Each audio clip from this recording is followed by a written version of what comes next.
হয়ে অপরাধ, আমাদেরকে মুসলমান হয়ে যেতে হবে, শাখা সেদের ভেঙে দিতে হবে, ওদের স্লোগান দিতে হবে। আজকে মাত্র 20-25 দিন হয়েছে, এতেই হিন্দুরা কত বিরক্ত। শুধু ভিডিওগুলো তোমরা দেখো, তারপরে আমি কিছু কথা বলছি, সত্যি বলছি। হিন্দুরা কি করেছে? হিন্দু হয়ে পাপ করেছি, পাপ করেছি আমরা। আমাদের হিন্দু হওয়াটাই অপরাধ, হিন্দু হয়েছে এটাই আমাদের অপরাধ, আর কিছু অপরাধ করেছি আমরা, কি হিন্দু হয়ে অপরাধী হয়ে গেছি যে আমাদেরকে এইভাবে অত্যাচার করছে? আমরা বাংলাদেশে বাস করছি। আমাদের বোধহয় মনে হয় যে হিন্দু হওয়া পাপ হয়ে গেছে।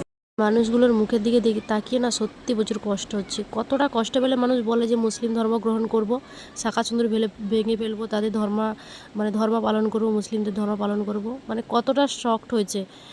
মানে হিন্দু এক হও বলে বিজেপি ক্ষমতায় চলে আসলো, আজকে হিন্দুদেরকেই আগে সব কিছুই করছে।